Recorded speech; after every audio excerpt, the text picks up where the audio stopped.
Il était une fois un vieil homme et une vieille femme dans une petite maison à l'orée de la forêt. Tout dans leur vie se disputait, une seule chose manquait, le vieil homme et la vieille femme n'avaient pas d'enfants. Une fois, le vieil homme a demandé de faire cuire un pain d'épices en forme de petit homme. La vieille femme a regardé dans la grange, et il n'y avait presque plus de farine. Elle a pris un bol, l'a frotté le long de la boîte, l'a brossé le long du fond, et une poignée de 2 poignées environ a été recueillie. La vieille femme pétrit la pâte sur de la crème sûre, et quand elle roula le pain d'épices sur la table, elle le prit et le fit en forme de petit homme, avec des bras, des jambes, avec une tête. Et mettez-le au four. Au bout d'un moment, la vieille femme vint voir si le pain d'épices était cuit, le prit et le mit sur la fenêtre pour qu'il refroidisse. L'homme en pain d'épices s'est refroidi, s'est allongé, s'est couché, mais s'est soudainement levé, et a couru aussi vite que possible hors de la maison, de la fenêtre au banc, du banc au sol, à travers le sol et aux portes, a sauté par-dessus le seuil du porche à la cour, de la cour à la porte, de plus en plus loin. La vieille femme appela son mari, et ils se précipitèrent tous les deux après lui.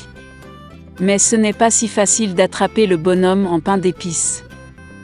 Maintenant, il a déjà atteint le champ où les paysans battaient leur récolte. Passant en courant, le bonhomme en pain d'épices leur a crié qu'il avait déjà fui la vieille et le vieil homme, et qu'il les fuirait facilement aussi. Les paysans l'ont entendu et ont couru après lui. Mais, peu importe la vitesse à laquelle il courait, il ne pouvait pas le rattraper. Un bonhomme en pain d'épices a couru jusqu'au champ où les tondeuses tondaient l'herbe. Passant en courant, il leur a crié qu'il s'était déjà enfui de la vieille femme, du vieillard et des paysans, et il les fuirait facilement aussi. Les tondeuses ne pouvaient pas supporter un tel ridicule, tout le monde se précipita après le bonhomme en pain d'épices. Ils courent aussi vite qu'ils le peuvent, mais ils ne peuvent pas rattraper. Et vers le petit homme, la vache marche, il lui a crié qu'il s'était déjà enfui de la vieille femme, du vieil homme, des paysans et des faucheuses, et qu'il la fuirait facilement aussi. La vache s'est fâchée et s'est aussi précipitée après le bonhomme en pain d'épices. Seulement, il ne peut pas rattraper. Et un cochon le rencontrait. Le petit homme a crié qu'il avait déjà fui la vieille femme, et le vieillard, et les paysans, et les faucheuses, et la vache, et il la fuirait facilement aussi. Un cochon hurla et courut après. Seulement, elle ne put rattraper son retard, elle était trop grosse. Un bonhomme en pain d'épices court le long de la route et un lièvre le rencontre. Le petit homme a dit qu'il s'était déjà enfui de la vieille femme, du vieillard, des paysans, des tondeuses, de la vache et du cochon, et il le fuirait facilement aussi. Le lièvre entendit cela et courut après lui. Il ne peut pas non plus rattraper le petit homme, seul le lièvre l'a vu. Un bonhomme en pain d'épices court et un loup le rencontre. « Je vais vous manger », dit. Et le petit homme lui répondit qu'il avait déjà fui la vieille femme, et le vieillard, et les paysans, et les faucheuses, et de la vache, et du cochon, et du lièvre, et il le fuirait facilement aussi. Le loup grogna et se précipita sur l'homme en pain d'épices, et il esquiva et courut aussi vite qu'il le put. Seul le loup l'a vu. Un bonhomme en pain d'épices court et un énorme ours le rencontre. Son petit homme n'avait pas peur, mais criait qu'il avait déjà fui la vieille femme, et le vieil homme, et les paysans, et les tondeuses, et de la vache, et du cochon, et du lièvre, et du loup, et il s'enfuirait facilement de lui aussi. Un ours féroce lui tapa du pied et courut après lui. Mais l'ours était trop lent pour rattraper le bonhomme en pain d'épices. Un bonhomme en pain d'épices court et un renard le rencontre. Le renard était très rusé, mais le petit homme ne le savait pas. C'est pourquoi, par habitude, il se mit à crier qu'il avait déjà fui la vieille femme, et le vieillard, et les paysans, et les faucheuses, et de la vache, et du cochon, et du lièvre, et du loup, et de l'ours, ce qui signifie il la fuira facilement aussi. Le renard a écouté la fin, et a dit qu'elle était très vieille, n'a rien entendu. Elle s'approcha du petit homme et lui demanda de le répéter. Obéit à son idiot de bonhomme en pain d'épices et recommença à se vanter. Le renard a écouté la fin et a dit qu'elle n'avait toujours rien entendu. Elle s'approcha encore plus du petit homme et lui demanda de le répéter. Le bonhomme en pain d'épices a accepté, et alors seulement il a recommencé, alors que le renard se jetait sur lui et mangeait. Et le bonhomme en pain d'épices ne se vantait plus. Dans une petite ville vivait un fabricant de jouets, Geppetto. Il gagnait sa vie en vendant des jouets en bois fait maison. Il aimait son travail. La seule chose que le vieux maître regrettait, c'était de n'avoir pas d'enfant. Un jour, en se promenant dans les bois, Geppetto a vu une excellente bûche pour de nouveaux jouets. Il a pris la bûche avec lui et l'a apportée à l'atelier. Immédiatement, sans délai, le vieil homme a commencé à lui couper un jouet. Mais soudain, il entendit une voix mince du journal. Geppetto pensa à ce qu'il imaginait. Il a continué à sculpter le jouet, et après un moment, il a entendu à nouveau la voix. Geppetto a décidé qu'il devenait simplement trop vieux, et a commencé à entendre des voix étranges. Le vieil homme a continué à travailler. Tout d'abord, il a fait la tête de la poupée. Puis les bras et les jambes sont apparus. Geppetto termina la poupée et la fit asseoir sur une chaise.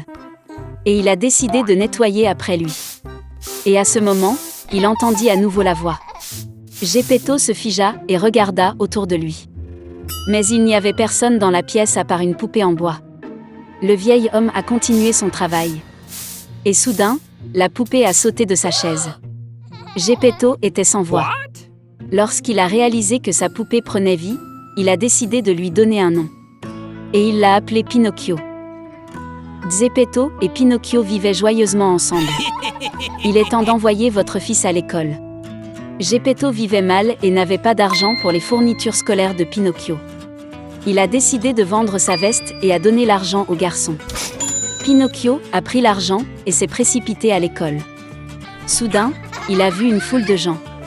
Pour savoir ce qui se passait, le garçon se serra en avant et vit devant lui une immense tente colorée. C'était un cirque. Le clown se tenait devant l'entrée et aboyait les visiteurs. Pinocchio est devenu très intéressé par ce qu'il y avait à l'intérieur. Mais le clown ne l'a pas laissé entrer, car le garçon n'avait pas de billets. Pinocchio sortit de l'argent de sa poche et le donna au clown. En entrant dans la tente, le garçon a vu comment des poupées amusantes jouaient un spectacle sur scène. Au même moment, le propriétaire du cirque remarqua Pinocchio. Il était très heureux de voir une poupée vivante et a décidé de prendre Pinocchio dans sa performance. Dès que le spectacle était terminé, le propriétaire du cirque a attrapé le garçon et l'a mis dans une cage. Pinocchio était très contrarié de ne pas avoir obéi à son père et de ne pas aller à l'école. Il fondit en larmes.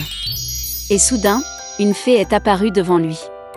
Elle vit que Pinocchio regrettait grandement son acte et décida de le sauver. La fée a jeté un sort, et Pinocchio était dans la rue avec de l'argent dans ses mains. Il est retourné à l'école. Sur le chemin, Pinocchio a rencontré un chat aveugle et un renard rusé. Lorsqu'ils ont découvert que le garçon avait de l'argent, le chat et le renard ont décidé de le prendre.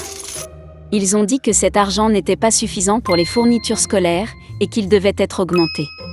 Et pour cela, ils doivent investir de l'argent dans un champ magique. Un arbre à monnaie devrait pousser hors de la terre, d'où une généreuse récolte monétaire pourrait être récoltée. Le naïf Pinocchio a cru les escrocs et a donné son argent. Quand le garçon fut laissé seul et sans argent, la fée apparut à nouveau devant lui.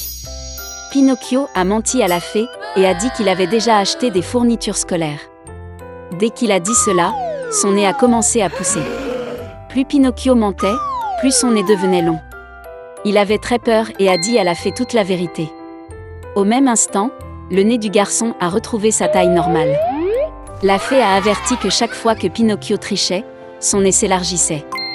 Après ces mots, le garçon se retrouva à nouveau sur le chemin de l'école avec de l'argent entre les mains. Du coup, le propriétaire du cirque a bloqué la route de Pinocchio. Il était terriblement en colère que le garçon ait pu s'échapper et voulait le remettre dans la cage. Mais Pinocchio n'était pas facile à attraper. Sans hésitation, il a sauté dans l'eau. Pinocchio était en bois, donc il ne s'est pas noyé. Et le courant a fait avancer le garçon. Alors qu'il nageait déjà vers le rivage, un poisson géant l'a avalé. Au même moment, désespéré de chercher son fils sur terre, le vieux Zepeto décida de se mettre à la recherche sur l'eau. Il a emprunté un petit bateau à un ami pêcheur et a nagé pour regarder. Soudain, une violente tempête a commencé. Le bateau n'a pas pu faire face aux vagues et s'est écrasé. Le vieil homme ne savait pas nager et a donc commencé à se noyer. Et puis, un énorme poisson qui a avalé Pinocchio a avalé Zepeto. Lorsqu'il est entré, il a immédiatement vu son fils. En voyant son père, Pinocchio était très heureux. Il regrettait de ne pas avoir obéi et promit à partir de ce moment de toujours faire ce que son père disait. Voyant que Pinocchio était vraiment désolé, la fée a décidé de les sauver. Elle libéra le garçon et le vieil homme du ventre du poisson et les porta sur le rivage. Pinocchio est devenu un garçon très intelligent et obéissant. Il allait à l'école tous les jours, et après avoir étudié, il a aidé son père dans l'atelier.